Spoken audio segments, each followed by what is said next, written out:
United states of America दुनिया की सबसे बड़ी मईशत, super power. Let me tell you something. The United States of America is the most powerful nation on earth.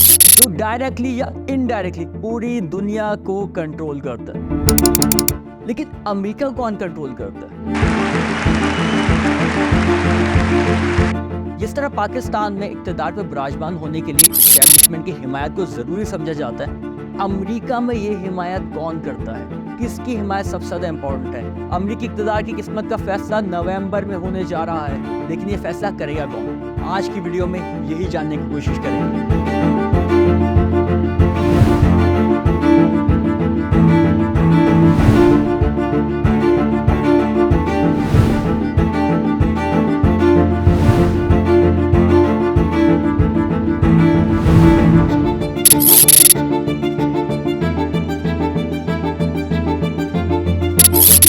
Citizen United versus federal election commission 2006 का यह case है जिसमें अमेरिकी सुप्रीम कोर्ट की जजमेंट ने अमेरिकी सियासत का धारा ही बदल दिया।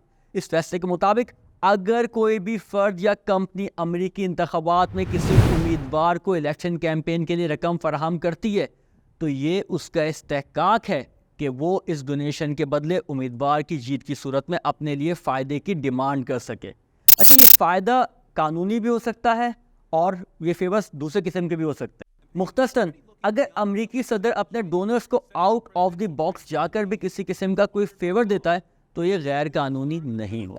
अच्छा, वीडियो में आगे बढ़ने से पहले मैं आपको ये वाज़ेह कर दूं कि अगर आप ये सोच रहे हैं कि किसी डोनर को फेवर देने में बुराई क्या है, तो ये समझ ले दुनिया के बाकी ममालिक में इस किस्म के इक़दाम को गैर कानूनी और मेरिट के मुनाफी तस्वुर किया जाता है।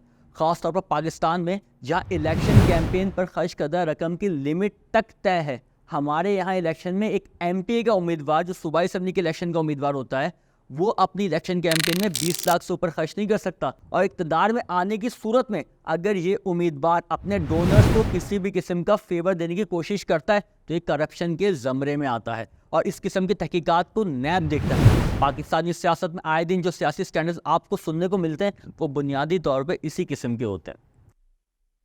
यानी जिस चीज़ को हम पाकिस्तान में करप्शन कहते हैं, citizen versus federal election commission case में अमेरिकी सुप्रीम कोर्ट के हुक्म के बाद वो चीज़ वहाँ लीगल है। तो ये बात तो यहाँ क्लियर हो गई कि अमेरिका में डोनेशन के बदले आप कोई भी काम करवा सकते हैं। अभी डोनर्स हैं कौन? अमेरिका में सबसे बड़ी डोनर्स की लॉबी एपेक है, यानी American Israel public affairs committee. ये बुनियादी तौर पर अमेरिका में इजरायली लॉबी के लिए काम करते हैं। इनकी अपनी वेबसाइट पे लिखा हुआ है, We stand with those who stand with Israel. Well, I appreciate the relationship that I've had with AIPAC from the very beginning of my congressional journey. The pro-Israel community fully embraced me. AIPAC played a very important role in my political campaign. I think it really helped it take off. कहा जाता है कि APEC की support के बगैर अमेरिकी सदारती इंतखाबात में कामयाबी नामुमकिन है।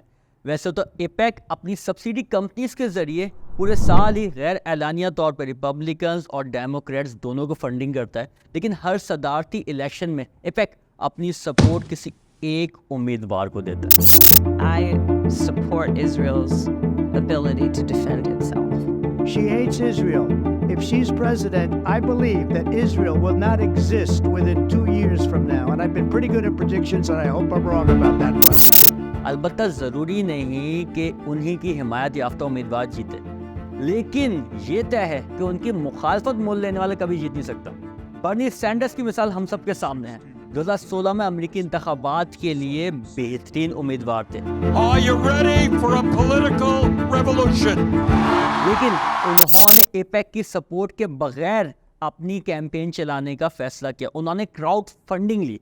उन्होंने डोनर्स के पास जाने के बजाय क्राउड फंडिंग का कॉन्सेप्ट सामने लाए और फीसद $18 की उन्होंने डिमांड की लोगों से, और अच्छी खासी रकम उन्होंने अपनी इलेक्शन कैंपेन के लिए जमा कर ली। इसके बावजूद वो सदारती इलेक्शन तक रसाई हासिल ना कर सके। डेमोक्रेट्स के प्राइमरी इलेक्शन में फेवरेट होने के बावजूद हिलरी क्लिंटन के हाथों इन्हें शिकस्त खाना पड़ी थी। Are going to support our campaign because we are more than a campaign, we are a movement.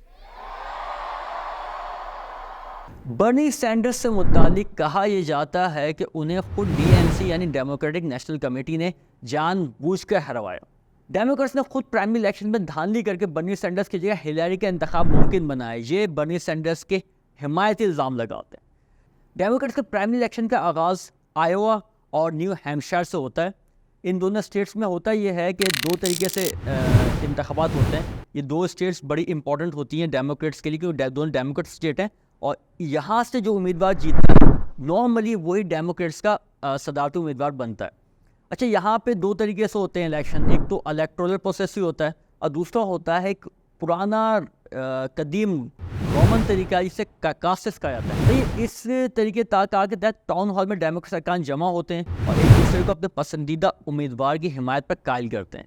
जिसके हिमायती ज़्यादा लोगों को अपने उम्मीदवार की हिमायत पर कायल कर लेते हैं वो उम्मीदवार जीत जाता है। यहाँ जो वोटिंग का अमल है वो आमतौर पर इलेक्ट्रॉनिक नहीं होता बल्कि वोटों की गिनती मैनुअली की जाती है। बर्नी सैंडर्स के हिमायती इसी मरहले में धांधली का इल्ज़ाम लगाते हैं। आयोवा और न्यू हैम्पशायर में हार के बाद बर्नी सैंडर्स डेमोक्रेट्स के सदारती इंतखाबात के इलेक्शन नहीं जीत पाए, जिसके बाद बर्नी सैंडर्स के हिमायतियों ने बड़े पैमाने पर मुजाहरे तक किए और उनसे तीसरी जमात बनाने का मुतालबा भी किया।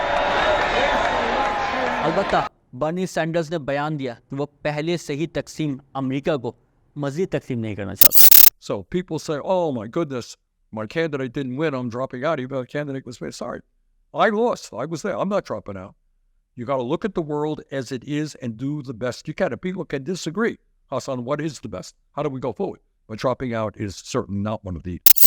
और ये सब हुआ चूँकि बर्नी सैंडर्स ने एपेक की हिमायत के हसूल के लिए वहाँ हाजिरी नहीं लगाई थी। अब सवाल ये है कि एपेक इस इलेक्शन में किसको सपोर्ट करने जा रहा है। बहुत ज़्यादा इम्कान है कि एपेक की हिमायत कमला हैरिस को मिलेगी, जिसकी बड़ी वजह ट्रंप का वाइट नेशनलिज्म है। ट्रंप वैसे तो हमेशा ही वाइट नेशनलिज्म के हामी रहे हैं, लेकिन कमला हैरिस चूँकि भारतीय निजात हैं, उनके सदारती उम्मीदवार बनने के बाद से इस नारे में मज़ीद बढ़ावा दिया है ट्रंप ने वाइट नेशनलिज्म के नारे को। अलबत्ता इस नारे के फ़रोग़ की वजह से ट्रंप को फ़ायदे से ज़्यादा नुकसान उठाना पड़ रहा है, क्योंकि वाइट नेशनलिस्ट लोग जो होते हैं आम तौर पर ये मजहबी इंतहा पसंद समझे जाते हैं। इस बुनियाद पर इन्हें एंटी जूस मतलब यहूदियों के मुखालिफ भी समझे जाते हैं।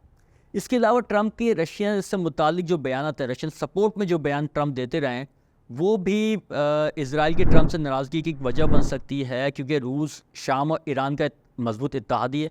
रूस से दोस्ती इजराइल के सपोर्ट में तो नहीं है, अमेरिका और रूस की दोस्ती। इसलिए बहुत इम्कान है ये सारी जो बातें हैं जो एपेक के मुफादात के ख़िलाफ़ हैं और एपेक को ट्रंप के ख़िलाफ़ करती हैं।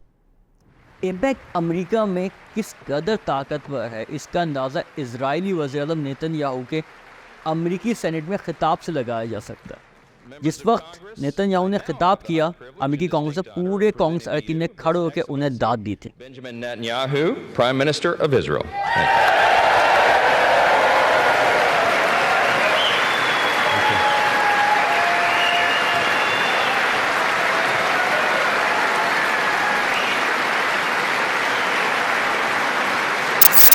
तो ये जो रिस्पांस कांग्रेस अरकान का था, इससे वाज़े तौर पे एपेक की ताकत का अंदाज़ा लगाया जा सकता है। अलबत्ता अमेरिकी इंतखाबात के बड़े डोनर्स में सिर्फ एपेक शामिल नहीं है, एपेक के अलावा भी कुछ लॉबीज़ हैं जो कार फर्म हैं। ये लॉबीज़ कौन सी हैं, इंशाल्लाह अगली वीडियो में आपको इस हवाले से डिटेल्स में बताएंगे।